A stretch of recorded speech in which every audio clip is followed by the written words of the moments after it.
Hello बच्चों, नमस्कार। कैसे हैं भाई आप सब लोग? कैसी चल रही है आप लोगों की पढ़ाई? एकदम बढ़िया, एकदम शानदार, जबरदस्त, बहुत बेहतरीन तरीके से आप लोग अपनी पढ़ाई को कर रहे होंगे। तो एक बार सभी मेरे प्यारे साथी बताएंगे भाई, कैसे हैं आप सब लोगों के हालचाल? कैसे हैं आप सब लोगों के हालचाल? कैसी चल रही है आप लोगों की पढ़ाई? कल यूपीएसआई का फाइनल रिजल्ट आप लोगों को देखने को मिला होगा। और अगर मैं उस फाइनल रिजल्ट की बात करूं तो पहले ही फिजिकल के लिए कट ऑफ जो थी वो बहुत हाई थी। अ, अब अगर फाइनल कट ऑफ की बात करता हूं तो वो बहुत ज्यादा नहीं बढ़ी है। अगर लड़कों की बात करता हूं, मेल की बात करता हूं, तो वो लगभग 4 नंबर बढ़ी है। अगर मैं जनरल कैटेगरी की बात करता हूं, वहीं अगर मैं फीमेल की बात करता हूं तो लगभग 7 नंबर जो है वो फीमेल की कट ऑफ जो है वो फाइनल में बढ़ी है। सबसे पहले उन सभी बच्चों को बहुत बहुत शुभकामनाएं। अगर उनमें से कोई भी क्लास में मौजूद है, वैसे तो नहीं होगा, अगर कोई बाद में इस क्लास को देखता है, किसी और वे में उसके पास पहुंचती है, तो मेरे प्यारे दोस्त सभी को बहुत बहुत शुभकामनाएं जिनका सिलेक्शन हुआ है। हाँ, वो बच्चे जरूर होंगे जो सेलेक्ट नहीं हुए हैं, फाइनल मेरिट में आउट हुए हैं, चाहे वो 1 नंबर, 2 नंबर, 3 नंबर, 4 नंबर, जितने भी नंबर से आउट हुए हैं, वो बच्चे क्लास में बहुत होंगे, मतलब बड़ी मात्रा में होंगे। मैं बस उनसे एक ही बात कहना चाहूंगा कि बिल्कुल लास्ट स्टेज पे आप लोग जो है वो बाहर हुए हैं। यकीन मानिएगा कि जब दरवाजा खुलेगा तो उसमें सबसे पहली एंट्री भी आप ही की होगी। इस सोच के साथ जो है वो आप लोग तैयारी करिएगा। बहुत सारे बच्चों के मैसेज हैं जो सेलेक्ट हुए हैं, बहुत बच्चों के मैसेज हैं कि भैया सिलेक्शन हुआ है, आपकी वजह से भी हुआ है। पर मैं इसमें अपना बहुत बड़ा योगदान इसलिए नहीं मानता कि वो बच्चे भी बहुत हैं जिनका सिलेक्शन नहीं हुआ है। तो ये आपकी मेहनत पे डिपेंड करता है कि आप लोग किस दिशा में अपने आप को लेके जाते हैं। मेरे भाई, टीचर का रोल इसमें बहुत बड़ा नहीं मानता मैं, पर्सनल लेवल पे मैं बहुत बड़ा नहीं मानता हूं। मैं इसमें बच्चे की मेहनत को तवज्जो देता हूं और बच्चे की मेहनत को सैल्यूट भी करता हूं जिन लोगों का सिलेक्शन हुआ है। मैं उनकी मेहनत को भी दिल से सैल्यूट करता हूं जो बहुत कम मार्क्स से जो है वो रह गए हैं। बस आप लोग हिम्मत मत हारना। बहुत करीब हो और बहुत करीब हो के अगर पीछे हट गए तो मेरे प्यारे दोस्तों फिर दिक्कत हो जाएगी। बस अपनी मेहनत को जारी रखना और यकीन मानना, अपने भाई पर भरोसा रखना, उसकी बातों पर भरोसा रखना कि सबसे पहले सिलेक्शन लेने वाले भी आप ही होंगे। ठीक है, तो शुरू करते हैं भाई आगे की कार्रवाई को। मेरे पास इतने ही वर्ड थे उनके लिए, बाकी सम्मान समारोह रखा जाएगा। एक हुज्जूम आप लोगों को देखने को मिलेगा। बहुत मैसेजेस हैं, बहुत कॉल्स हैं, पर्सनली बताया गया है। तो मेरे प्यारे दोस्त वहां से देखना कि आप बिल्कुल सही जगह जो है वो चीजों को पढ़ रहे हैं। ठीक है, आपको बिल्कुल घबराने की जरूरत नहीं है। आप किसी से पूछेंगे भी ना तो वहां एक ही नाम आएगा कि हमने वहां से पढ़ाई की है। शुरुआत करते हैं बच्चे, शुरुआत करते हैं आज की अपनी क्लास को। अब अगर आज की क्लास की बात करूं तो यह आज अंतिम क्लास होगी YouTube पर। इसके बाद ये क्लास जो है वो पूरी तरीके से एप्लीकेशन में शिफ्ट हो जाएगी। कल से आप लोगों को एप्लीकेशन में क्लास देखने को मिलेगी। तो आज आप ये लास्ट बार 12 बजे तक जो है वो ऑफर का यूज कर सकते हैं, मतलब कूपन का यूज कर सकते हैं, ऑफर का फायदा उठा सकते हैं। ऑफर में आज इसका प्राइस जो है वो 719 है। अगर आज के बाद आप इस कोर्स को परचेज करेंगे तो 899 का ही आप लोगों को देखने को मिलेगा। ठीक है, अगर खरीदने का तरीका मैं आपको नहीं बताने वाला हूं, बस मैं आपको ये बताने वाला हूं कूपन कोड का ध्यान से इस्तेमाल करना। SI20 कूपन कोड का इस्तेमाल करना है आप लोगों को। ठीक है, अगर टाइम टेबल की बात करूं तो टाइम टेबल के बारे में एक बार और जिक्र हम लोग कर लेते हैं। मैं अगर ये कहूं कि मेरे प्यारे दोस्त सुबह 8 बजे आप लोगों की हिंदी, एक बेहतरीन तरीके से आप लोगों की हिंदी चल रही है। ममतेज सर, इस बार देखोगे ममतेज सर का जोश ही अलग लेवल पे है, अलग ही तरीके से वो जो है आप लोगों को कंटेंट प्रोवाइड कर रहे हैं और मेहनत भी कर रहे हैं इस क्लास के पीछे। तो जब आप इस बैच को खत्म करेंगे ना तो आप लोग अपने आप को हिंदी में अलग लेवल पे पाएंगे। राहुल शर्मा सर, रीजनिंग बताने की ही जरूरत नहीं है, शानदार तरीके से 10 बजे खत्म कर रहे होते हैं। मैथ्स अभी आप देख ही लोगे, देख भी रहे हो कैसा हम लोग कर रहे हैं। पॉलिटी इकोनॉमिक्स में अभी हम लोगों की पॉलिटी चल रही है और दिग्विजय सर आप लोगों के लिए, आप जानते हैं कि लास्ट 2026 के एग्जाम में भी इन्होंने बहुत अच्छा किया है और इस बार उससे भी बेहतर करने की प्लानिंग इनकी है। यहाँ पे आप लोगों की ज्योग्राफी अभिषेक सर आपको बड़े शानदार तरीके से करा ही रहे हैं। मूल विधि कोई तोड़ नहीं है, राम सर आप लोगों को पढ़ा रहे हैं। बेताज बादशाह यूपी जीके के 6 बजे आप लोगों को यूपी जीके पढ़ा रहे हैं। और यहाँ पे आप लोगों की 10 अगस्त से साइंस या स्टैटिक जीके में से कुछ स्टार्ट होगा आपका, और ये साइबर क्राइम भी जो आपका एग्जाम के पास होगा। ठीक है, ठीक है बच्चे, हाँ बहुत बढ़िया, बहुत शानदार। अगर मैं आपसे ये कहूं, अच्छा ये क्लास 7 बजे होती है, 4 बजे नहीं होती है क्या ये वाली क्लास? मुझे इसके बारे में जानकारी नहीं है, है ना। अगर ऐसा है टाइम चेंज हुआ है तो फिर 7 बजे होती होगी। हाँ 4 बजे वाली क्लास 7 बजे होती है, तो ठीक है 7 बजे का है। ठीक है, जो मैंने यहाँ वर्ड बोले थे 4 बजे के लिए मैंने वर्ड बोले हैं वो आप समझ लीजिए कि वो 7 बजे के लिए है ना, 7 बजे। बहुत बढ़िया, इकोनॉमिक्स भी स्टार्ट हो जाएगी। भाई पहला क्वेश्चन आप लोगों के सामने, पहला क्वेश्चन आप लोगों के सामने है आज का। आप मुझे बताइए क्या होगा इस क्वेश्चन का बिल्कुल सही जवाब। मेरे प्यारे दोस्त, मान लें पी क्यू आर विशिष्ट पूर्णांक है। विशिष्ट का मतलब होता है अलग अलग। आर एक धनात्मक सम पूर्णांक है। ये 3 संख्याएं हैं पी क्यू आर। आर जो है उसने एक सम पूर्णांक बोला है, मैंने सम संख्या ले ली 2। जबकि पी और क्यू धनात्मक विषम पूर्णांक है। विषम पूर्णांक मैंने ले लिए 1 और 3। कोई दिक्कत? तो आप कहेंगे कोई दिक्कत नहीं है। निम्नलिखित व्यंजक में से कौन सा सत्य नहीं हो सकता है? सत्य नहीं हो सकता है। तो मैंने P में से R घटाया, 1 में से 2 घटाया मेरे भाई, -1 आएगा। और -1 की गुणा 3 में -3 विषम है, बिल्कुल सही है। दूसरा मैंने कहा P माइनस आर का स्क्वायर, 1 में से 2 गया, -1 का स्क्वायर 1 आएगा सम। ये गलत है भाई साहब, ये विषम आ रहा है, ये कह रहा है सम है। तो यही इस क्वेश्चन का जवाब हो जाएगा, यही इस क्वेश्चन का जवाब हो जाएगा। ठीक है मेरे प्यारे दोस्त, आगे के मुझे चेक करने की जरूरत नहीं है। उसने ये पूछा है कौन सा सत्य नहीं हो सकता, तो आप कहेंगे भैया जी ये वाला सत्य नहीं हो सकता। ये वाला जो है वो सत्य जो है वो आप लोगों का नहीं हो सकता। बताइए क्या इस बात में किसी को कोई दिक्कत? बहुत बढ़िया, नेक्स्ट क्वेश्चन पे चलते हैं मेरे भाई। इस क्वेश्चन को थोड़ा सा देखिएगा। How many natural numbers are there between 11 square and 12 square? यानी 11 के स्क्वायर और 12 के स्क्वायर के बीच कितनी प्राकृतिक संख्याएं हैं? आप मुझे बताइए, 11 का स्क्वायर 121 होता है, 12 का स्क्वायर 144 होता है।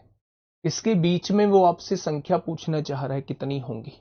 मतलब इन दोनों को काउंट नहीं करना है, इसके बीच में आपको बताना है कितनी संख्या है जो नेचुरल नंबर है। नेचुरल नंबर मतलब जो पूरी पूरी संख्याएं हैं। तो आपने इनका अंतर निकाला, 4 में से 1 गया 3, 4 में से 2 गया। अंतर में से अगर आप 1 घटा दोगे तो यही इनके बीच की संख्या आपके सामने आ जाएंगी। तो अगर मैं आपसे पूछूं कि इनके बीच में कितनी संख्या होंगी, तो इनके बीच में टोटल 22 संख्या हो जाएंगी। जैसे अगर मैं आपसे कहता हूं 5 और 8 के बीच में कितनी संख्या है, तो आप कहेंगे 6 और 7 केवल 2 संख्या है। ये 2 संख्या कैसे आएगा? इन दोनों का डिफरेंस लीजिए, 3 आएगा, 3 में से 1 घटा दीजिए तो 2 संख्या आपके सामने आ जाएंगी। मैंने आपसे ये कहा कि 6 और 11 के बीच में कितनी संख्या है, तो आपने कहा 7 है, 8 है, 9 है, 10 है। आपने दोनों का डिफरेंस लिया, 5 आया, उसमें से 1 घटा दिया तो इन दोनों के बीच की संख्या आ जाएंगी। मैं आपसे कह रहा हूं 121 और 144 के बीच में कितनी संख्याएं हैं, तो आप कहेंगे दोनों का डिफरेंस लो, उसमें से 1 घटा दो, वो संख्याएं आपको उनके बीच की मिल जाएंगी। ठीक है भाई, चलिए नेक्स्ट। वो आपसे कह रहा है कि 50 का स्क्वायर और 51 के स्क्वायर के बीच कितनी गैर वर्ग प्राकृतिक संख्याएं हैं। यानी जो किसी का वर्ग नहीं है, ऐसी प्राकृतिक संख्याएं कितनी हैं? जो किसी का वर्ग नहीं है ऐसी प्राकृतिक संख्याएं कितनी है? सर एक क्यों माइनस कर रहे हैं? बता तो दिया बेटा, निकालने के लिए। ठीक है, मैंने आपसे कहा आपसे कह रहा हूं देखो 50 का स्क्वायर 51 का स्क्वायर, इसके बीच में कोई स्क्वायर तो नहीं होगा क्योंकि ये दो कंसेक्यूटिव नंबर लिखे हुए हैं, लगातार नंबर लिखे हुए हैं, तो इनके बीच में एक भी ऐसा संख्या नहीं होगी जो किसी का वर्ग हो, यानी सारी की सारी संख्या जो है वो गैर वर्ग होंगी। 50 का स्क्वायर होता है 2500 और 51 का स्क्वायर कितना होता है, 51 का स्क्वायर होता है 2601। 2601।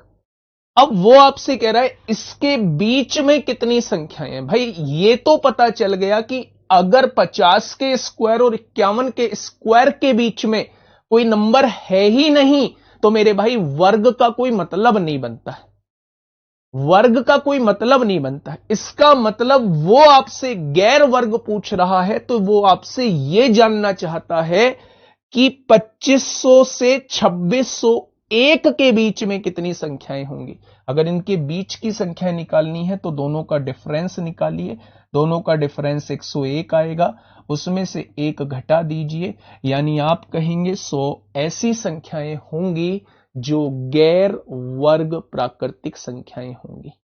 मेरे भाई जिसको ये 12th क्वेश्चन समझ में नहीं आया था मैं उनके लिए बता दूं, आप अपनी तरफ से पी क्यू आर की कोई भी वैल्यू मान लो।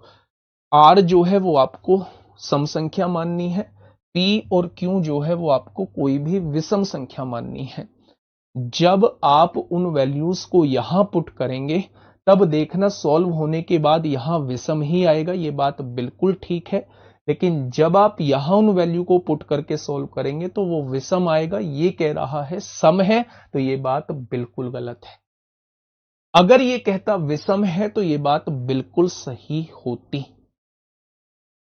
ठीक है, स्क्वायर कहां तक रटना होगा, रटना तो कुछ भी नहीं है। कैलकुलेशन को अगर मजबूत करना चाहते हो फिर भी आप लोगों के कम से कम मिनिमम आप लोगों के 30-35 तक स्क्वायर याद होने चाहिए। और उसका मतलब ये नहीं है बच्चे, गैर वर्ग का मतलब जो वर्ग ना हो। अब ये दो कंसेक्यूटिव नंबर लिखे हुए, इनके बीच में कौन सा वर्ग आ जाएगा भाई, इनके बीच में कोई वर्ग थोड़ी ना होगा। तो मेरा कहने का मतलब है कि कोई ऐसा नहीं है कि सिलेबस में कहीं लिखा हुआ है कि आपको इतने तक के वर्ग याद रखने हैं, सिलेबस में थोड़ी ना लिखा हुआ है मेरे भाई। तो मेरे प्यारे दोस्त अगर आप रख लेंगे तो आपके लिए ही फायदेमंद हो जाएगा। एक दिन में याद नहीं करने हैं, आप 50 तक के वर्गों को एक बार टिप्सों पे लेके आ जाइए। ठीक है, तो थोड़ा सा टाइम लगेगा पर आप समझना कि आपको बहुत फायदा उससे मिलने वाला है। ठीक है, चलिए आगे बढ़े। बहुत बढ़िया, नेक्स्ट पुट करके दिखाओ। लो पुट कर लो पहले। क्यू का स्क्वायर 3 का स्क्वायर 9, पी माइनस आर, एक में से दो गया -1, क्या ये -9 आएगा, विषम है, उसने भी विषम बोला है, ये बात बिल्कुल ठीक है। आर, दो की गुणा आपको किस में करनी है, दो की गुणा किसी में भी करते हैं, सम संख्या की गुणा किसी में भी करते हैं, सम आता है, ये बात भी बिल्कुल ठीक है। तो उसने गलत आपसे पूछा है, गलत पूछा है, तो ये बात बिल्कुल गलत लिखी हुई है। ठीक है, चलो नेक्स्ट क्वेश्चन की तरफ चलते हैं। अब हमारी बात आती है मेरे भाई, हमने क्लासिफिकेशन को बहुत शानदार तरीके से खत्म किया। ठीक है, अब हम आगे बढ़ने वाले हैं फेस वैल्यू और प्लेस वैल्यू पे। सर जी लाइक की संख्या के लिए बोल देना बहुत कम है, मत करो भाई, अगर मन नहीं कर रहा है तो क्या ही बोलना है? मन करे तो कर देना, ना मन करे तो कोई बात नहीं है, आपकी तो हर एक चीज एक्सेप्ट है। ठीक है, तो अब हम लोग जो बात करने वाले हैं वो बात करने वाले हैं मेरे भाई फेस वैल्यू पर और प्लेस वैल्यू पर, दो चीजों पे बात करने वाले हैं। बहुत छोटा क्वेश्चन यहां से आपसे पूछा जाता है लेकिन आप लोगों को पता होना चाहिए। ठीक है, दो बातें हैं, एक होती है मेरे भाई फेस वैल्यू, फेस वैल्यू जिसे हम लोग अंकित मान बोलते हैं, एक होती है फेस वैल्यू जिसे हम लोग अंकित मान बोलते हैं, एक होती है हमारे लिए प्लेस वैल्यू जिसे हम लोग स्थानीय मान बोलते हैं, जिसे हम लोग स्थानीय मान बोलते हैं। ये होती है फेस वैल्यू, ये होती है प्लेस वैल्यू। ठीक है, अच्छा मुझे बताइए, मैंने आपसे ये कहा 5 4 3 2 9, मैंने आपके सामने नंबर लिखा, मैं ये कहता हूं कि आप इसमें 9 की फेस वैल्यू बताइए। फेस वैल्यू का मतलब होता है जिस भी डिजिट की आप फेस वैल्यू पूछना चाह रहे हैं उसकी फेस वैल्यू वही डिजिट खुद होती है। जैसे अगर मैं 9 की फेस वैल्यू पूछता हूं तो 9 की फेस वैल्यू 9 खुद है। 2 की फेस वैल्यू अगर मैं पूछता हूं तो 2 की फेस वैल्यू 2 खुद है। 3 की फेस वैल्यू पूछता हूं, 3 की फेस वैल्यू 3 खुद है। 4 की फेस वैल्यू पूछता हूं, 4 की फेस वैल्यू 4 खुद है। और 5 की फेस वैल्यू पूछता हूं तो 5 की फेस वैल्यू 5 खुद है। यानी जिस भी डिजिट की फेस वैल्यू आपसे पूछी जाती है वही उसकी फेस वैल्यू होती है। ठीक है। अब बात आती है भैया स्थानीय मान क्या होता है। तो स्थानीय मान, जैसे मैंने यही नंबर आप लोगों के सामने लिखा 5 4 3 2 9, मैं आपसे कह रहा हूं भैया स्थानीय मान पर हम लोग बात करते हैं, यानी कि हां, अंकित मान को ही जातीय मान कहते हैं, अंकित मान को ही जातीय मान भी कहते हैं, अंकित मान को भी जातीय मान कहते हैं। आप ऐसे याद रख सकते हो, जातीय मान, जाति थोड़ी ना बदलती है व्यक्ति की, कभी भी व्यक्ति की जाति थोड़ी ना बदलती है, तो फेस वैल्यू कभी भी नहीं बदलेगी। लेकिन प्लेस वैल्यू, स्थान जरूर बदल जाता है व्यक्ति का। समझ पा रहे हैं मैं क्या कह रहा हूं? जाति नहीं बदलेगी लेकिन स्थान व्यक्ति का जरूर बदल जाता है ना। स्थान व्यक्ति का कभी इधर से उधर चला जाता है तो स्थान बदलने में टाइम नहीं लगता है, लेकिन जो उसकी फेस वैल्यू है भाई साहब, जो उसकी जाति है वो कभी भी नहीं बदलेगी। ठीक है, चलिए अगर मैं 9 का स्थानीय मान आपसे पूछता हूं तो 9 के बाद कोई डिजिट नहीं है, 9 का स्थानीय मान 9 ही रहेगा। आज के बाद आप एक चीज याद रखेंगे, जब भी किसी नंबर का यूनिट डिजिट, इकाई के अंक का जातीय मान या आपसे स्थानीय मान पूछा जाए तो मेरे प्यारे दोस्त, हाँ मेरे प्यारे दोस्त, आप लोगों को इनका स्थानीय मान और जातीय मान इनका कभी भी नहीं बदलता है। ये जो यूनिट डिजिट है ना, 9 का स्थानीय मान भी 9 ही रहेगा, 9 का जातीय मान भी 9 ही रहेगा। ठीक है। अच्छा मुझे बताइए, इस 2 का स्थानीय मान क्या हो जाएगा? 2 के आगे एक डिजिट है तो एक जीरो लगा दो, ये इसका स्थानीय मान हो जाएगा। 3 का स्थानीय मान क्या हो जाएगा? 3 के आगे दो डिजिट हैं, 2 जीरो लगा दो। 4 का स्थानीय मान क्या हो जाएगा? 4 के आगे 3 जीरो है, ये लगा दो। और 5 का स्थानीय मान क्या हो जाएगा? 5 के आगे 4 जीरो है, 4 जीरो लगा दो। तो मेरे भाई 5 का स्थानीय मान ये हो जाएगा 50,000। क्या मेरी बात समझ में आ गई है? क्या आज के बाद जो है वो स्थानीय मान और जातीय मान में कोई दिक्कत आएगी? आएगी ना। गुरुजी अगर पॉइंट में बात आ गई तो कैसे मामला जमेगा? अगर पॉइंट में डेसिमल में बात आ गई तो कैसे मामला जमेगा? तो डेसिमल में भी वो आप लोगों से मेरे प्यारे भाई पूछ सकता है। कैसे? मान लीजिए एक छोटी सी बात मैं आपसे पूछ रहा हूं, मैंने आपसे कहा 5347.6819, मैंने आपसे कहा ये एक नंबर लिखा हुआ है। फेस वैल्यू में तो हमें कुछ सोचना नहीं है, जिसका फेस वैल्यू पूछेगा उसका फेस वैल्यू वही होता है। लेकिन मेरे भाई मुझे स्थानीय मान में जरूर सोचना पड़ेगा। अगर वो स्थानीय मान में पॉइंट के लेफ्ट हैंड साइड में किसी का स्थानीय मान पूछता है, मान लीजिए उसने आपसे पूछा 7 का स्थानीय मान, तो 7 और पॉइंट के बीच में कोई भी अंक नहीं है, इसलिए 7 का स्थानीय मान 7 ही रहेगा। ठीक है। अगर मैं आपसे यह पूछता हूं 4 का स्थानीय मान क्या होगा, तो 4 और पॉइंट के बीच में एक अंक है, एक जीरो लगा देंगे। 3 का स्थानीय मान क्या होगा? 3 और पॉइंट के बीच में दो अंक हैं, दो जीरो लगा देंगे। और 5 का स्थानीय मान क्या होगा? 5 और पॉइंट के बीच में तीन अंक हैं, तीन जीरो लगा देंगे। तो ये इसके स्थानीय मान आ जाएंगे। लेकिन अगर मैं आपसे पूछता हूं कि 6 का स्थानीय मान क्या होगा, तो पॉइंट और 6 के बीच में कोई अंक नहीं है, इसको एज इट इज ही लिख देंगे। अगर मैं 8 का स्थानीय मान पूछूं तो पॉइंट और 8 के बीच में एक अंक है, एक जीरो लगा देंगे। अगर मैं 1 का स्थानीय मान पूछूं तो पॉइंट और 1 के बीच में दो अंक है, दो जीरो लगा देंगे। और अगर मैं 9 का स्थानीय मान पूछूं तो पॉइंट और 9 के बीच में तीन अंक हैं, तो तीन जीरो लगा देंगे। तो ये मेरे प्यारे दोस्त इनके स्थानीय मान हो जाएंगे। बेटा यूनिट डिजिट थोड़ा सा बाद में आएगा, यूनिट डिजिट अभी थोड़ा सा बाद में आएगा। जब मैं यूनिट डिजिट पढ़ाऊंगा तब आप मुझसे कहेंगे जी फैक्टर्स नहीं पढ़ाएंगे, जब फैक्टर्स पढ़ाऊंगा जी रिमाइंडर थ्योरम नहीं पढ़ाएंगे। भाई जो आगे की चीज है सीक्वेंस से ही तो पढ़ा रहा हूं, उसमें देखो आपको जहां मैंने लिखवाया हुआ है कि किस तरीके से मैं पढ़ाऊंगा। तो मेरे भाई प्लेस वैल्यू और फेस वैल्यू में आपको कोई समस्या नहीं आने वाली है। मैं कुछ क्वेश्चंस आप लोगों को करा देता हूं, यहां मैं कुछ क्वेश्चंस आपको करा देता हूं। ये मैंने इसकी एक स्लाइड तैयार की है, नॉर्मल उदाहरण है ये आपके सामने। किसी संख्या में किसी अंक का जातीय मान उसका अपना वास्तविक मान होता है, ठीक है। संख्या में उसका स्थान बदलने पर भी जातीय मान कभी भी नहीं बदलता। अगर आपने उसकी लोकेशन, आपने उसकी पोजीशन को चेंज किया, किसी भी अंक की पोजीशन को चेंज किया, तो उसके जातीय मान पे कोई फर्क नहीं पड़ेगा।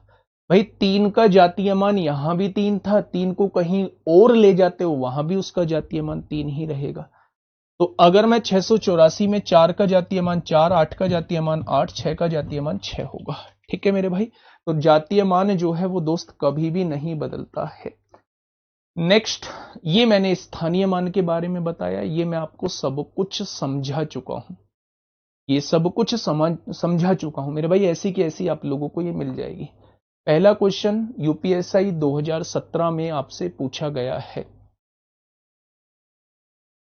फेस वैल्यू पर कोई फर्क नहीं पड़ता, फेस वैल्यू किसी की भी पूछ ली जाए वही उसकी फेस वैल्यू होती है। फटाफट बताइए क्या होगा जी इस क्वेश्चन का जवाब। 132468 में 3 के अंकित मान और स्थानीय मान के योग का पता लगाएं। 3 का अंकित मान 3 हो जाएगा, स्थानीय मान 3 के आगे 4 जीरो हैं, यानी 3 के आगे 4 जीरो लग जाएंगी, तो ये 30,000 हो जाएगा। दोनों का योग पूछना चाह रहा है तो 30,003 हो जाएगा। 30,003 इस क्वेश्चन का साथी बिल्कुल सही जवाब हो जाएगा। नेक्स्ट क्वेश्चन, ये भी आपसे 2017 में दोस्त पूछा गया है। क्या कहना चाह रहा है, क्या कहना चाह रहा है? ये एक संख्या आपके सामने लिखी हुई है और इसमें वो आपसे कह रहा है कि 5 के स्थानीय मान और अंकित मान में क्या अंतर है। जब 5 का स्थानीय मान निकालता हूं तो 4 अंक हैं, उसके आगे 4 जीरो लगा देंगे, और अंकित मान निकालता हूं 5 का तो वो 5 ही रहेगा। यानी अगर 50,000 में से 5,000 घटाएंगे तो 49,995 आ जाएगा। कितना आ जाएगा? 49,995 आ जाएगा, क्योंकि वो आपसे डिफरेंस यानी कि अंतर आपसे पूछना चाह रहा है, ठीक है। चलिए नेक्स्ट क्वेश्चन आपके सामने है, क्वेश्चन नंबर 17। क्या कहना चाहता है भाई क्वेश्चन नंबर 17? फटाफट बताइए क्वेश्चन नंबर 17 क्या कहना चाहता है। डेसिमल में एक नंबर आपके सामने लिखा हुआ है, ये रहा डेसिमल में जो नंबर आपके सामने लिखा हुआ है, वो आपसे ये पूछना चाह रहा है कि 4 का अंकित मान क्या होगा। 4 का अंकित मान फेस वैल्यू पूछना चाह रहा है। भाई कुछ सोचने की ही आवश्यकता नहीं है, कुछ सोचने की ही आवश्यकता नहीं है। 4 का अंकित मान 4 ही होगा। नेक्स्ट क्वेश्चन बताइए। अब क्वेश्चन ने ये आप लोगों को दे दिया है भाई साहब 2079.16385, 7 के स्थानीय मान और 8 के स्थानीय मान का योग क्या होगा। अच्छा, मैं 7 का स्थानीय मान पूछूं, 7 और पॉइंट के बीच में एक अंक है तो एक जीरो लगा दो, 7 का स्थानीय मान 70 हो जाएगा। अगर मैं 8 का स्थानीय मान पूछूं, 8 इधर है तो पॉइंट और 8 के बीच में 3 जीरो है, पॉइंट और 8 के बीच में 3 अंक है, 3 जीरो लगा दो मेरे भाई। अब वो आपसे इन दोनों का योग पूछना चाह रहा है, कितना होगा। देखो ना, पॉइंट और 8 के बीच में 3 अंक हैं, इसलिए 3 जीरो मैंने लगा दी, 8 को एज इट इज मैंने लिख दिया। यहां 7 का स्थानीय मान ये आ गया, 8 का स्थानीय मान ये आ गया मेरे प्यारे दोस्त, और वो दोनों का योग आपसे पूछना चाह रहा है, तो 70.0008 हो जाएगा, 70.0008 हो जाएगा। ठीक है जी, आगे बढ़ जाएं, बहुत बढ़िया। नेक्स्ट क्वेश्चन, क्वेश्चन नंबर 19 आपके सामने है, फटाफट मुझे बताइए। हर हर महादेव, हर हर महादेव मेरे। चलिए फटाफट बताइए मेरे प्यारे दोस्त। इस क्वेश्चन का जवाब दीजिए, क्या होगा भाई इस क्वेश्चन का बिल्कुल सही जवाब। क्वेश्चन ने कहा है यदि सैकड़े के स्थान पर, सैकड़ा मतलब 100th प्लेस होता है, स्थित किसी अंक के स्थानीय मान, भाई साहब ये है, ये इकाई का अंक होता है, ये दहाई का अंक होता है, ये सैकड़े का अंक होता है, इसकी बात की जा रही है। सैकड़े के स्थान पर स्थित किसी अंक के स्थानीय मान और अंकीय मान का अंतर 495 है।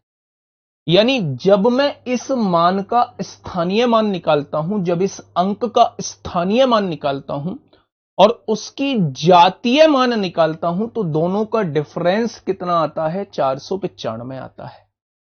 तो मेरे प्यारे दोस्त वो आपसे कह रहा है वो अंक ज्ञात करिए, तो सबसे बेहतर रहेगा आप ऑप्शन को फटाफट उठा लो। अगर इस पोजीशन पे अंक 4 होता है, तो इस 4 का स्थानीय मान क्या आएगा, 4 के बाद 2 अंक हैं, 2 जीरो लगा देंगे। और इस 4 का जातीय मान क्या आएगा, 4, क्या दोनों का डिफरेंस 495 आएगा, ये जवाब नहीं होगा। अगर मैं आपसे कहूं कि इस जगह पे मेरा अंक जो है वो 5 है, तो उस 5 का स्थानीय मान कितना आएगा, 5 के बाद 2 अंक हैं तो 2 जीरो लगा देंगे। और उस 5 का जातीय मान कितना आएगा, 5 आएगा, और दोनों का डिफरेंस कितना आएगा, दोनों का डिफरेंस 495 आएगा, वो भी 495 कह रहा है। यानी 100th प्लेस पर जो अंक हम लोगों को दिया हुआ है, 100th प्लेस पे जो अंक हम लोगों को दिया हुआ है, वो निश्चित ही तौर पर 5 होगा, वो निश्चित ही तौर पर जो है वो 5 होगा। ठीक है, मेरी ये बातें समझ में आई, तो आप कह देंगे भैया जी बातें समझ में हमें आ चुकी हैं। अब आते हैं मेरे भाई, एक बहुत बहुत महत्वपूर्ण टॉपिक अब आपके सामने स्टार्ट होता है, जिसका नाम होगा unit digit. Place value, face value से बहुत रेयर केस में क्वेश्चन पूछे जाते हैं, और कोई बहुत मुश्किल क्वेश्चन यहां से नहीं बनता है। ठीक है सर, क्लास का टाइम बढ़ाओ, सिलेबस थोड़ा जल्दी हो जाएगा, क्लास का टाइम बढ़ जाएगा, है ना। अभी मेरा लगभग 7-8 दिन का जो है वो बचा हुआ है, 12 बजे वाली क्लास जो है वो 7-8 दिन की बची हुई है। जैसे ही 7-8 दिन में वो 12 बजे वाली क्लास खत्म होगी, मैं ठीक आपके साथ जो है वो थोड़ा सा टाइम बढ़ा दूंगा, है ना। लगभग 1 घंटा 15 मिनट, 1 घंटा 20 मिनट, 1 घंटा 25 मिनट, इस तरीके से क्लास को हम लोग कर देंगे। ठीक है मेरे भाई, तो अब आप लोग हेडिंग बनाइए, यूनिट डिजिट का कॉन्सेप्ट क्या है। यूनिट डिजिट का कॉन्सेप्ट क्या है, एक बार यूनिट डिजिट पर हम लोग बात कर लेते हैं, इकाई के अंक पर हम लोग बात कर लेते हैं। मेरे प्यारे दोस्त, अगर मैं आपसे कहूं, बहुत बेसिक से आपको समझा रहा हूं, मैंने आपके सामने एक संख्या लिखी 4359, मैंने ये संख्या आपके सामने लिखी। मैं आपसे ये कह रहा हूं कि इस अंक को हम लोग क्या कहेंगे, यही अंक हमारे इकाई का अंक होगा। यानी इसी को हम लोग जो है वो यूनिट डिजिट कहते हैं। जो सबसे पहला अंक लिखा होता है पीछे से, वही हम लोगों का यूनिट डिजिट होता है। यूनिट डिजिट के बाद आएगा टेंस डिजिट यानी दहाई का अंक, 100th डिजिट यानी कि सैकड़े का अंक, 1000th डिजिट यानी कि हमारा 1000वां अंक रहेगा। हमें आगे के बारे में बात नहीं करनी है, हमें इस अंक के बारे में बात करनी है, इस अंक को फाइंड आउट करने के क्वेश्चन कैसे कैसे बनेंगे।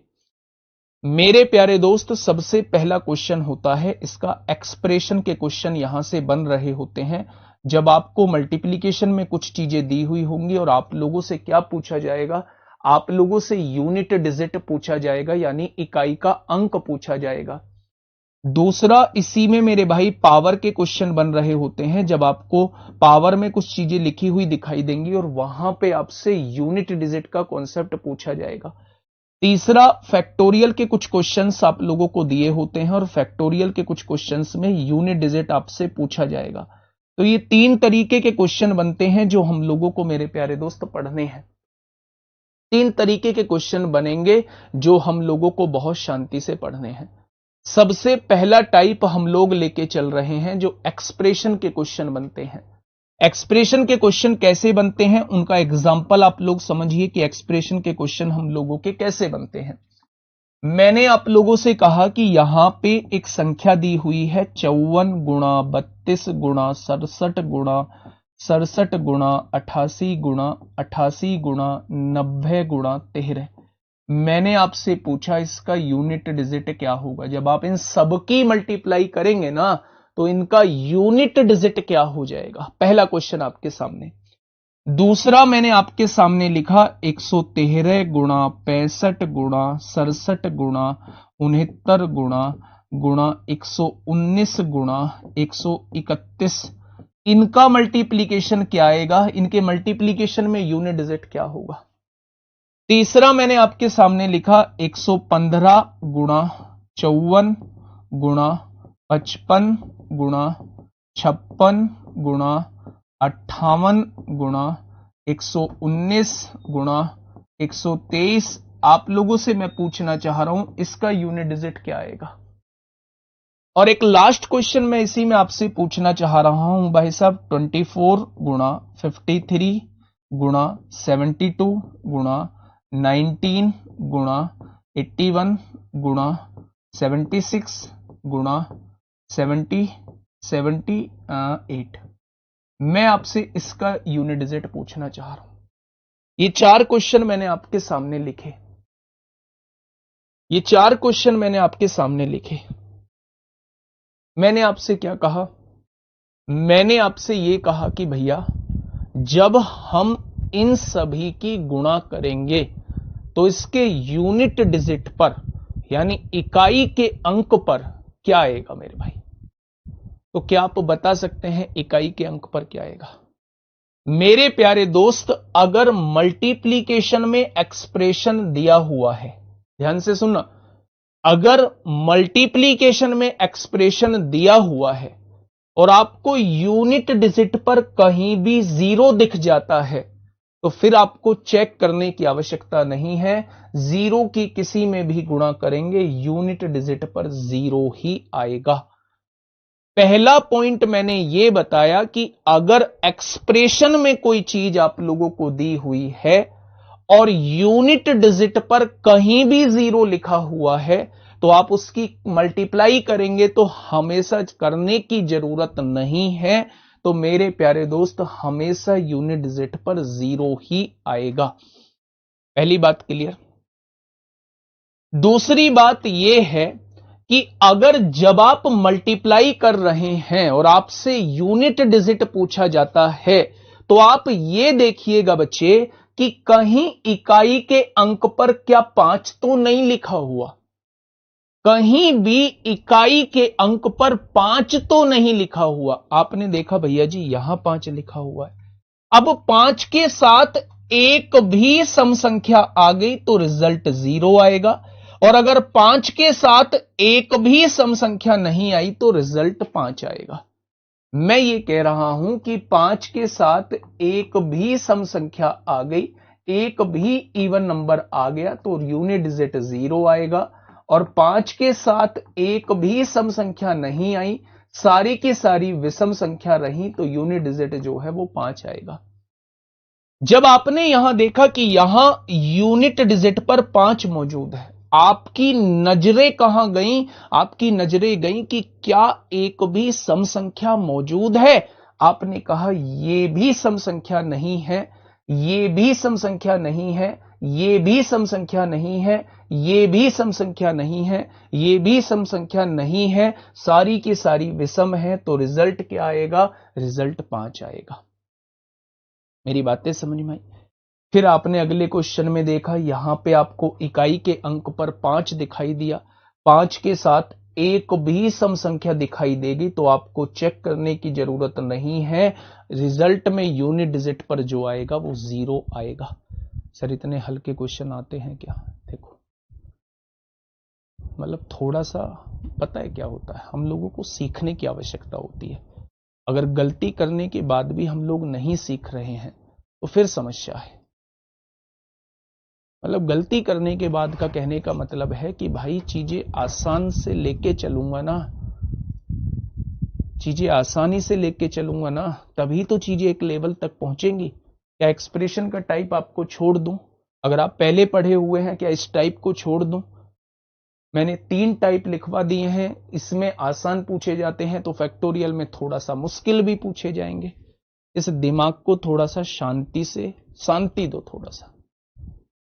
थोड़ी सी शांति दो इस दिमाग को। भाई से हटाओ यार, ऐसे नहीं मजा आएगा यार। मतलब मैं इतनी मेहनत करता हूं इस बैच के पीछे। पेपर देखा था आपने अब इस बार का, यही चीजें पूछी गई थी।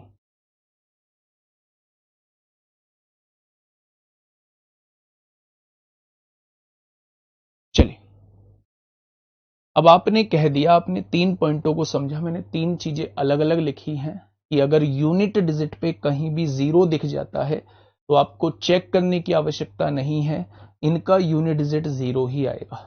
अगर यूनिट डिजिट पे कहीं 5 दिख जाता है तो फिर आपको चेक ये करना है क्या एक भी सम संख्या है। आपने कहा एक भी सम संख्या नहीं है तो रिजल्ट 5 आएगा। अगर यूनिट डिजिट पे 5 दिख गया और एक भी सम संख्या दिख गई तो आगे चेक करने की जरूरत नहीं है, यूनिट डिजिट जो है वो 0 आएगा। अब आपने कहा जी जो आपने शुरुआत में तीनों चीजें बताई हैं उनमें से एक भी चीज जो है वो चौथे क्वेश्चन में नहीं है। ना क्वेश्चन में यूनिट डिजिट पर कहीं 0 दिया हुआ है, ना क्वेश्चन में कहीं यूनिट डिजिट पर 5 दिया हुआ है, ना तो 0 दिया हुआ है यूनिट डिजिट पर, ना कहीं 5 दिया हुआ है। तो कैसे करेंगे? तो भैया यूनिट डिजिट की मल्टीप्लाई करते चलो, 4 तिया 12, 12 को 2 आएगा, 2 दूनी 4, 4 लिख दिया, 4 नाम 36 को 6 आएगा, 6 एकम 6 हो जाएगा, 6 छंग 36 को 6 हो जाएगा, 6 अट्ठे 48 को 8 आएगा। मेरे प्यारे दोस्त यही आपका यूनिट डिजिट हो जाएगा, यही आपका यूनिट डिजिट हो जाएगा, यही आपका मेरे प्यारे दोस्त इकाई का अंक हो जाएगा। ठीक है, मेरी बातें समझ में आई? तो एक्सप्रेशन में 4 पॉइंट बनते हैं। मुझे नहीं लगता कि एक्सप्रेशन वाले क्वेश्चन में आपको दिक्कत आएगी। अब मेरे प्यारे दोस्त हम लोग बात करेंगे, हाँ अब हम लोग जो बात करेंगे वो करेंगे पावर वाले क्वेश्चन के बारे में हम लोग बात करेंगे। इस पावर वाले क्वेश्चन के बारे में हम लोग बात करेंगे। ये इंपॉर्टेंट टाइप होता है मेरे भाई यूनिट डिजिट का। ठीक है, चलिए पावर वाले क्वेश्चंस कैसे पूछे जाते हैं, पावर के बारे में थोड़ा सा हम लोग बात कर लेते हैं। जब घात के क्वेश्चन कैसे पूछे जाते हैं, वो आपको किसी भी संख्या की पावर में कुछ दे देगा, घात में कुछ दे देगा। ठीक है, तो मेरे प्यारे दोस्त वो आपसे पूछेगा भैया इसका यूनिट डिजिट बताइए कि क्या होगा। तो हमें क्या काम करना है, हमें पावर वाले क्वेश्चन पे काम करना है। सर जी सर आप सोनम वांगचुक के सपोर्ट में क्यों नहीं बोल रहे? बिल्कुल सही बात है, बोलना चाहिए। और बोलना यह है कि आप लोग सपोर्ट करिए। वो किसके लिए कर रहे हैं ये सब कुछ? वो आपके लिए ही कर रहे हैं ना। और आप लोग क्या कर रहे हैं? आप लोग घर बैठ के बस कमेंट बाजी कर रहे हैं। आप लोग क्या कर रहे हैं? आप लोग घर बैठ के कमेंट बाजी कर रहे हैं। आप क्यों नहीं बोल रहे हैं? आपने ये क्या बोल दिया? बस यही सुनने के लिए बने हो क्या कि वो कुछ क्यों नहीं बोल रहा है, उसने क्या बोल दिया, उस पर इसकी क्या प्रतिक्रिया है? आपको बस यही सुनने के लिए भगवान ने भेजा है क्या? आपको कुछ नहीं करना है क्या लाइफ में? तो भाई आपके लिए सारी चीजें हो रही हैं, क्यों नहीं जा रहे हैं भाई आप लोग?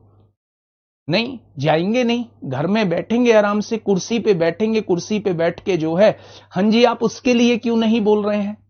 हाँ जी वो ऐसे चला गया, आप भी चले जाएंगे क्या? हाँ जी ये ऐसे हो गया है, वो ऐसे हो जाएगा क्या?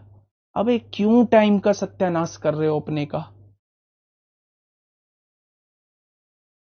मेरिट देख रहे हो, मेरिट कहां पहुंच रही है, लोग कितना पढ़ रहे हैं ये देख रहे हो? आपकी नजरों में मेरिट जो है वो पार कर चुकी है, लेकिन उस पार करी हुई मेरिट में भी लोगों का सिलेक्शन हुआ है। कितनी पढ़ाई की होगी उसने भाई?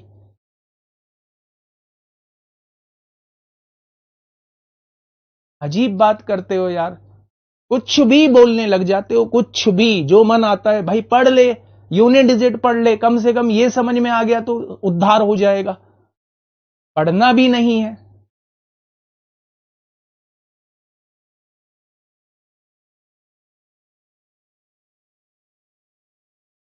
चलिए इस बात को अपने मन में ही रखना बस, है ना, और ऐसे ही हमेशा पीछे खिसकते रहना। 30 लाख वाले हैं सर, 30 लाख वाले हैं सर, इन बातों को बोलते रहो और अपने आप के मन को संतुष्टि देते रहो। आपका मन जो है वो संतुष्ट होता रहेगा कि भाई साहब पैसे वाले हैं, पैसे वाले हैं। ऐसे ही अपने आप को हमेशा पीछे रखना। कड़वी जरूर होंगी मेरी बात, क्योंकि सच्चाई है। आप मेरे बारे में भला बुरा बोलेंगे भी, बोल लेना, लेकिन ये सच्चाई है मेरे भाई। उन चीजों से, उन चीजों से निकलिए।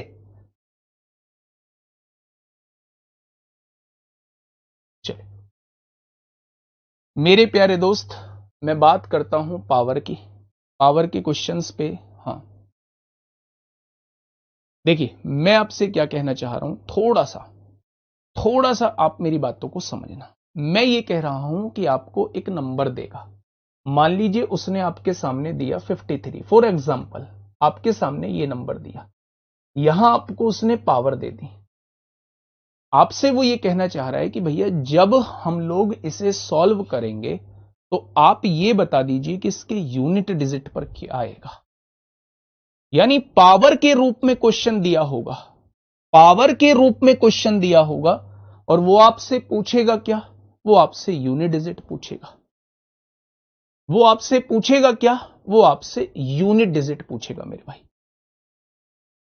ठीक है, अब थोड़ी सी मेरी बात को समझना मेरे प्यारे दोस्त। इस पे थोड़ा सा ना हम लोग काम करते हैं। कैसा काम? समझिए, मैं आपसे बस कुछ चीजें पूछना चाह रहा हूं दो के माध्यम से।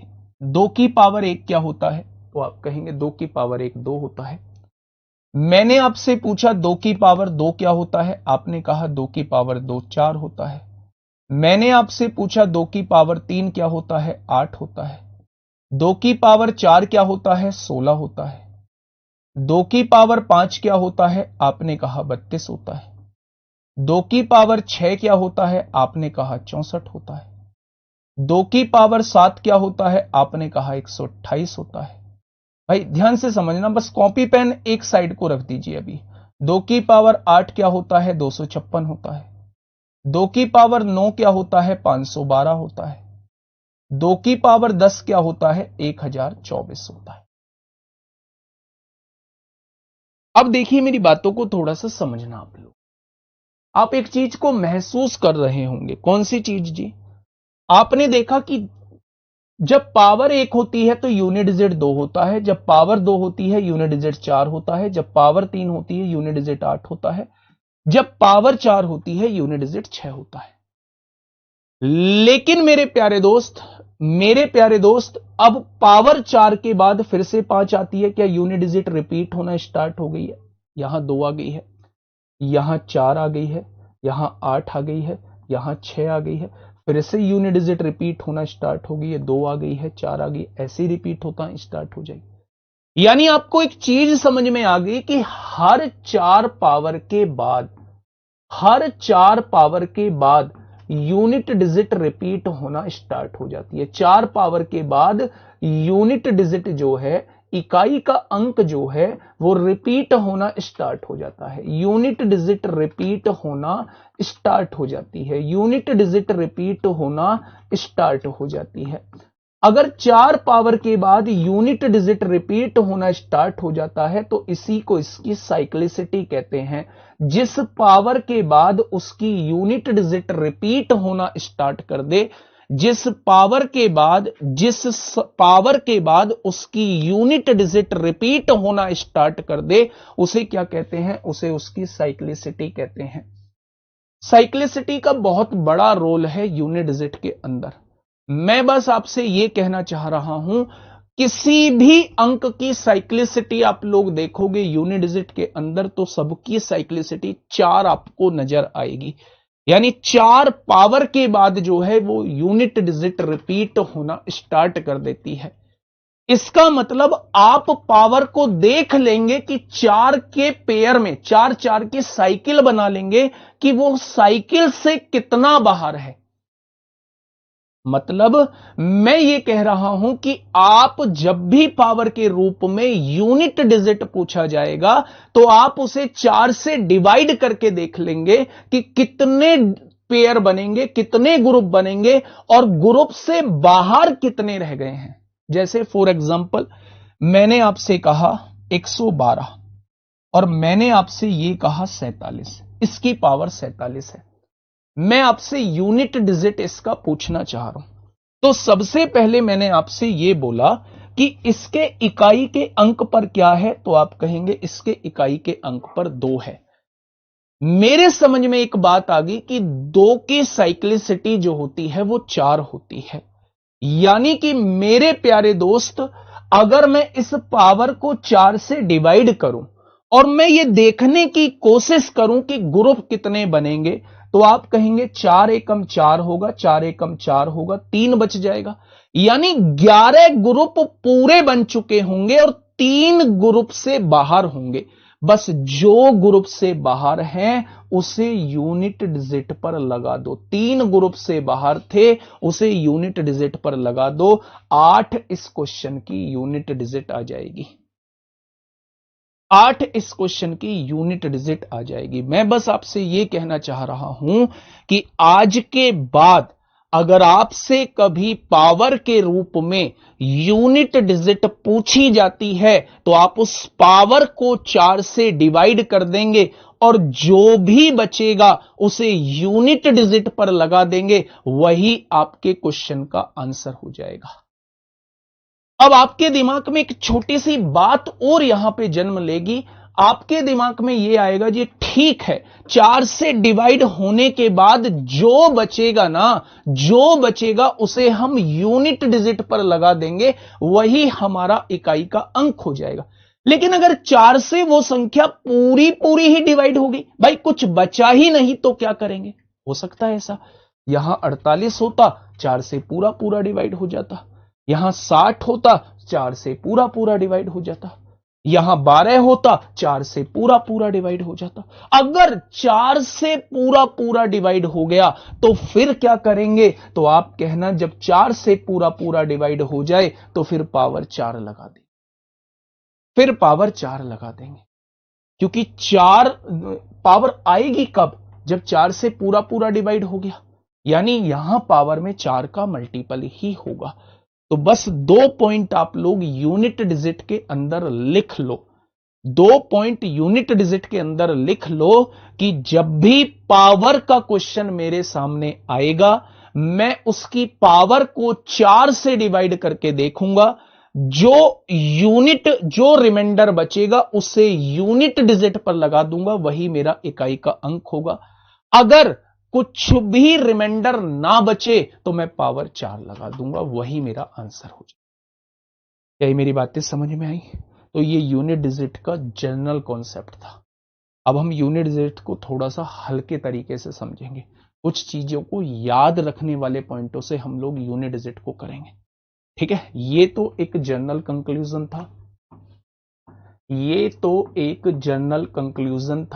ये पूरे के पूरे यूनिट डिजिट पर जो है वो अप्लाई होगा। लेकिन अगर हम इस यूनिट डिजिट को बहुत कम शब्दों में समझने की कोशिश करें, कुछ चीजों को याद करने के पॉइंट ऑफ व्यू से समझने की कोशिश करें, तो हम इसे बहुत आसान बना सकते हैं। कैसे आसान बना सकते हैं, सुनना थोड़ा सा ध्यान से।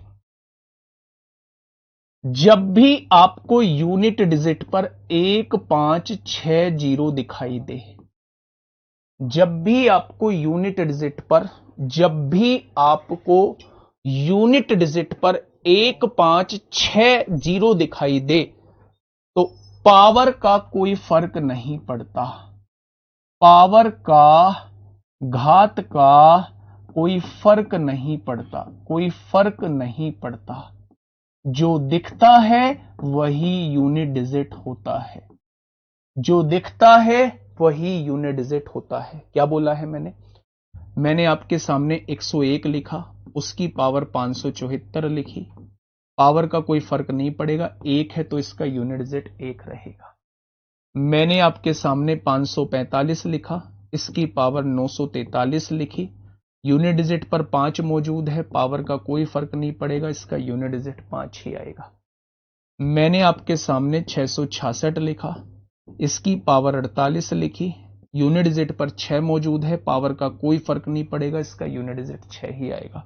और मैंने आपके सामने यूनिट डिजिट पर 0 देखा, इस पे भी पावर का कोई फर्क नहीं पड़ेगा, इसकी यूनिट डिजिट 0 आएगा। यानी पहला पॉइंट ये कहता है, पहला पॉइंट ये कहता है कि भाई साहब आज के बाद अगर यूनिट डिजिट के अंदर आपको यूनिट डिजिट में 1560 कुछ भी दिखाई दे तो मेरे प्यारे दोस्त उसमें पावर का कोई फर्क नहीं पड़ेगा, जो दिखता है वही यूनिट डिजिट उसका होता है, वही उसका यूनिट डिजिट होता है। क्या ये मेरी बातें समझ में आई? तो आप कह देंगे भैया जी आ गई हैं आपकी बातें समझ में। ये पहला पॉइंट था, 1560 वाला पहला पॉइंट था।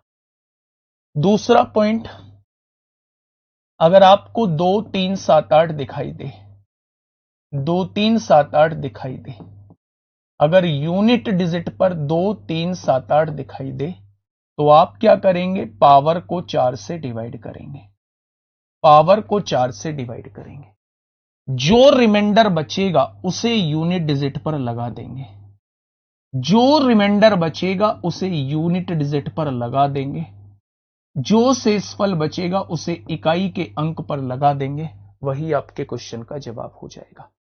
अगर कुछ नहीं बचता है, अगर कुछ नहीं बचता है डिवाइड करने पर, अगर डिवाइड करने पर, डिवाइड करने पर, भाग देने पर, डिवाइड करने पर कुछ नहीं बचता है, अगर डिवाइड करने पर कुछ नहीं बचता है तो पावर 4 लगा देंगे, तो पावर 4 लगा देंगे, 4 लगा देंगे। बस इस लाइन को लिख लेना, जब भी रिवीजन करोगे पहली बार में समझ में आएगा।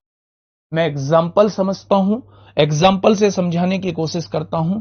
मैंने आपके सामने लिखा 52 की पावर 114, मैंने आपके सामने लिखा 112 की पावर 48, मैंने आपके सामने लिखा 53 की पावर 900, 53 की पावर 93, मैंने आपके सामने लिखा 153 की पावर 153 की पावर 96,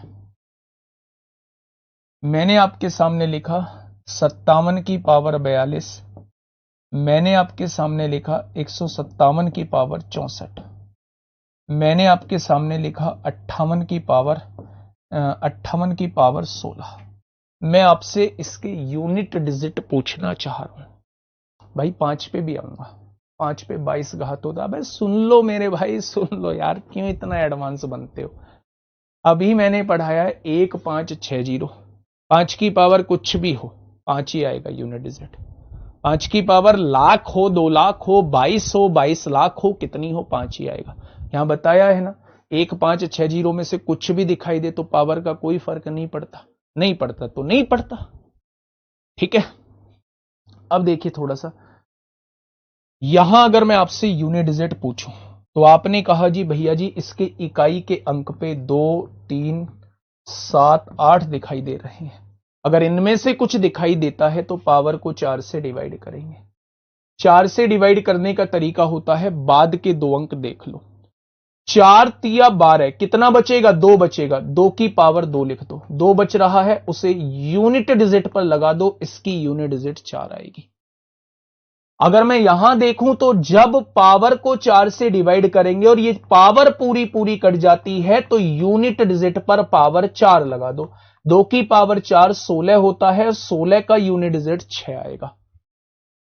4 से ज्यादा कैसे बच जाएगा जब आप 4 से डिवाइड कर रहे हैं? रिमाइंडर हमेशा उससे कम ही बचता है जिससे आप डिवाइड कर रहे होते हैं। अगर मैं यहां 4 से डिवाइड करता हूं तो 4 दूनी 8, 1 बचेगा, 13 हो गया, 4 तिया 12, 1 बचेगा, यानी रिमाइंडर 1 बच रहा है, तो 3 की पावर पे 1 लगा दो, इसका यूनिट डिजिट 3 होगा। अगर मैं आपसे कहूं कि पावर को 4 से डिवाइड करूंगा तो पूरी पूरी कट रही है, पूरी पूरी कट रही है, तो यूनिट डिजिट की पावर 4 लगा दो, और 3 की पावर 4 81 होता है, यूनिट डिजिट 1 आएगा। 3 की पावर 4 कितना? 3 तिया 9 तिया 27 तिया 81। ठीक है, यहां पावर को 4 से डिवाइड करेंगे, 40 पूरा पूरा कट गया, 2 बचेगा, 7 की पावर 2 लगा दो, 49 को 9 हो जाएगा। अगर मैं यहां देखूं तो ये पावर पूरी पूरी कट रही है, पूरी पूरी कट रही है, तो 7 की पावर 4, 7 की गुणा 4 बार करोगे तो 2401 आता है। फिर भी देख लीजिए, 7 सत्ते 49 को 9, 9 सत्ते 63 को 3, 3 सत्ते 21 को 1, यूनिट डिजिट 1 आएगा। ठीक है, अगर मैं यहां पावर को 4 से डिवाइड करूं तो ये पावर भी पूरी पूरी कट रही है, तो मेरे भाई यूनिट डिजिट पे पावर 4 लगा दो। 8 गुणा 8 गुणा 8 गुणा 8, 8 अट्ठे 64 को 4, 4 अट्ठे 32 को 2, 2 अट्ठे 16 को 6 आ जाएगा। क्या ये मेरी बातें समझ में आई आप लोगों को? देखिए, कंफ्यूज मत होना। यूनिट डिजिट का एक जनरल रूल है कि आप कुछ भी आए, पावर को 4 से डिवाइड करके जो शेष बचे उसे यूनिट डिजिट पर लगा देना, वही आपके आंसर होता है। अगर पूरा पूरा कट जाए तो पावर 4 लगा देना, वही आपका आंसर होता है। यही यूनिट डिजिट खत्म हो जाता है। लेकिन अगर आप उसे थोड़ा सा और डीप में जाना चाहते हैं, अगर आपको इस फॉर्म में दिख जाए, तो मेरे प्यारे दोस्त फिर आप क्यों ही 4 से डिवाइड करने बैठे हो? 4 से डिवाइड करने पर आएगा उतना ही, लेकिन क्यों डिवाइड करोगे जब ये दिख रहा है, मुझे डायरेक्ट पता है पावर का कोई फर्क नहीं पड़ता, तो मैं क्यों ही 4 से डिवाइड करूंगा? तो उस 4 से डिवाइड करने वाले कॉन्सेप्ट को और छोटा करने के लिए मैं आपको यह बता रहा हूं, पर अगर ये याद नहीं रहता है तो आप 4 के नियम पर जा सकते हैं। ठीक है, अब वो आप लोगों के मन में आएगा, भैया जी आपने 1 5 6 0 भी आपने बता दिया और 2 3 7 8 भी आपने बता दिया, लेकिन 4 और 9 के बारे में आपका क्या ख्याल है? आ सकता है मन में भाई, 4 और 9 के मन में क्या ख्याल है? उस ख्याल को भी थोड़ा सा सुन लीजिए मेरे भाई। मैंने आपसे कहा कि 4 जब भी यूनिट डिजिट पर आए तो उसकी पावर को चेक कर लेना। जब भी यूनिट डिजिट पर 4 आता है तो उसकी घात को चेक कर लेना। अगर उस 4 की घात जो है वो सम संख्या है तो यूनिट डिजिट जो है वो 6 आएगा। अगर 4 की घात जो है वो विषम संख्या है तो यूनिट डिजिट जो है वो 4 आएगा। बस ये याद रखना। ठीक ऐसे ही 9 के केस में घात अगर सम आती है तो यूनिट डिजिट 1 आएगा, और 9 के केस में घात अगर विषम आती है तो यूनिट डिजिट 9 आएगा। ये 9 का रूल था, ये 4 का रूल था। अब कुछ बचा नहीं है, आप डायरेक्टली क्वेश्चन को सॉल्व कर सकते हैं। डायरेक्टली क्वेश्चन को सॉल्व कर सकते हैं। ठीक है, तो मेरे प्यारे दोस्त, अब क्वेश्चन ये तीसरा वाला जो है, फैक्टोरियल वाला जो है, इसे हम क्वेश्चन के थ्रू चीजों को समझने की कोशिश करेंगे। कल बैच के अंदर इसके क्वेश्चंस होंगे, कल यूनिट डिजिट पूरा का पूरा खत्म हो जाएगा आप लोगों का। ठीक है, धीरे धीरे क्लास जो है वो बढ़ जाएगी। अभी थोड़ा सा मेरी 12 बजे क्लास चल रही है, कारण ये है कि आपकी क्लास इसलिए जो है वो ठीक 1 घंटे की होने के बाद मैं छोड़ देता हूं। बाकी कैसी लगी क्लास जरूर बताइएगा। मैं फिर से बता देता हूं एक बार जाता जाता, क्योंकि आज के बाद कल मेरी क्लास जो होगी वो एप्लीकेशन पर ही होगी, और एप्लीकेशन पे हम लोगों की मुलाकात जो होगी वो इस बैच के थ्रू होगी। आप चाहें तो थानेदार बैच से जुड़ सकते हैं। थानेदार बैच में वो हर एक टीचर आपको मिलेगा जिसने 2026 में भी कमाल किया है, बच्चों के साथ बहुत सारे बच्चों को मतलब सिलेक्शन की राह दिखाई है, सिलेक्शन के में उनके भागीदार बने हैं। वो सारे टीचर्स आप लोगों को मिलेंगे, और आप भी आगे आने वाली वैकेंसी में अपना सिलेक्शन जो है वो सुनिश्चित कर सकते हैं। आपकी मेहनत पे बहुत कुछ डिपेंड करेगा मेरे प्यारे दोस्त। ठीक है, चलिए फिर आज के लिए इतना ही। ध्यान रखिएगा अपना। लाइक की संख्या जरूर निराश आप लोगों की कर रही है कि इतनी बल्क में संख्या होते हुए और आप लाइक की संख्या पे ध्यान नहीं दे रहे हैं। कहीं ना कहीं तो कमी चल रही है, कारण यही हो सकता है। खैर कोई बात नहीं, आपसे फिर कहूंगा सब कुछ एक्सेप्ट है। ओके, टाटा बाय बाय, धन्यवाद, ध्यान रखिएगा अपना। मिलते हैं कल एक बेहतरीन क्लास के साथ। टाटा।